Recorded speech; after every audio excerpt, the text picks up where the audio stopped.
નમસ્કાર મિત્રો, સ્વાગત છે આપનું આપની યુટ્યુબ ચેનલ ભગવતી કોમ્પ્યુટર પર। ગુજરાત સરકારના જીપીએસસી વિભાગ દ્વારા સ્ટેટ ટેટ ઇન્સ્પેક્ટર ક્લાસ 3 એટલે કે અપર ક્લાસ 3ની ભરતીની જાહેરાત કરવામાં આવી છે। સ્ટેટ ટેટ ઇન્સ્પેક્ટર એટલે કે રાજ્ય વેરા નિરીક્ષકની ટોટલ વેકેન્સી 323 છે। કોઈપણ ગ્રેજ્યુએટ કક્ષાનો કેન્ડિડેટ એમાં ફોર્મ ભરી શકે છે અને સેલરી છે 49,000 રૂપિયા અને 600 પહેલાં 5 વર્ષ માટે ફિક્સ 49,600 પગાર મળશે। વધારે ડિટેલ વાત કરીએ તે પહેલાં તો જો તમે આ ચેનલ પર નવા દર્શક હોય તો ચેનલને સબસ્ક્રાઈબ કરી લેવી, જેથી ગુજરાત સરકાર અને રાજ્ય સરકારની વિવિધ યોજનાઓની માહિતી તમને આ ચેનલના માધ્યમથી મળતી રહે।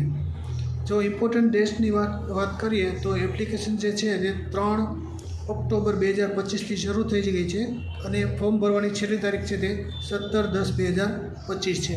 પ્રિલિમિનરી એક્ઝામની જે ટેન્ટેટિવ ડેટ આપેલી છે જીપીએસસીએ તે છે 4 જાન્યુઆરી અને ટેન્ટેટિવ ડેટની જે ડેટ આપી છે જે મેઇન એક્ઝામની જે કે 4 પેપર આવશે તેની 22થી 24 માર્ચ 2026ની તારીખ આપેલી છે।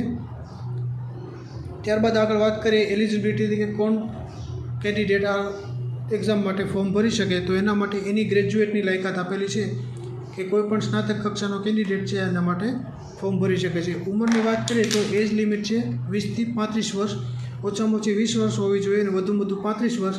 આ ઉપરાંત જે કેટેગરી વાઇઝ પ્રમાણે જે છૂટછાટ મળે છે તે એડ કરી લેવાની। ટોટલ વેકેન્સી જે 323 છે તે કંઈક આ પ્રમાણે છે। જનરલ કેટેગરીની છે 139, ઈડબ્લ્યુએસની છે 25, એસીબીસીની છે 85, એસસીની છે 23, એસટીની છે 51। આ કેટેગરી વાઇઝ પોસ્ટ છે। આમાં જે વુમન કેટેગરી છે તેના માટેની રિઝર્વ જે સીટ છે તેમાં બતાવેલી છે। જનરલની 46 રિઝર્વ છે, ઈડબ્લ્યુએસની 8 રિઝર્વ છે, એસીબીસીની 29 રિઝર્વ છે, એસસીની 7 રિઝર્વ છે અને એસટીની 16 રિઝર્વ સીટ છે વુમન માટેની। આ ઉપરાંત પીડબ્લ્યુડી એટલે કે ફિઝિકલી હેન્ડીકેપ જે છે તેના માટેની 13 સીટ છે અને એક્સ સર્વિસમેન માટેની 32 સીટ રિઝર્વ રાખવામાં આવી છે। ત્યાં ઉપરાંત જો ફીની વાત કરીએ તો એક્ઝામ માટે ઓનલાઈન ફોર્મ ભરતી વખતે ફક્ત જનરલ કેટેગરીના ઉમેદવારે 100 રૂપિયા ફી ચલણ ભરવાનું છે। આ ઉપરાંત જ્યારે એક્ઝામ જાહેર થશે તે પહેલાં એક કન્સેન્ટ ફોર્મ આપવાનું રહેશે। કન્સેન્ટ ફોર્મ સાથે ડિપોઝિટ પેટે પૈસા આપવાના રહેશે, જે તમને એક્ઝામ બાદ તમને પાછા મળી જતા હોય છે, રિફંડ મળી જતો હોય છે। તે કન્સેન્ટ ફીની વાત કરીએ તો જનરલ કેટેગરીના મેલ ઉમેદવાર માટે 500 રૂપિયા છે કન્સેન્ટ ડિપોઝિટ। બાકી ઓલ અધર એટલે કે ફિમેલ કેન્ડિડેટ છે, એસીબીસી, ઓબીસી, ઈડબ્લ્યુએસ તે બધા માટે 400 રૂપિયા કન્સેન્ટ ફી રાખવામાં આવી છે। એક્ઝામની વાત કરીએ તો પ્રિલિમ એક્ઝામ છે તે ઓબ્જેક્ટિવ ટાઈપની રહેશે। તેમાં જનરલ સ્ટડીના ક્વેશ્ચન હશે, એમાં 200 ક્વેશ્ચન હશે અને 200 માર્ક્સ હશે। ટોટલ 120 મિનિટ એટલે કે 2 કલાકનો ટાઈમ આપવામાં આવશે।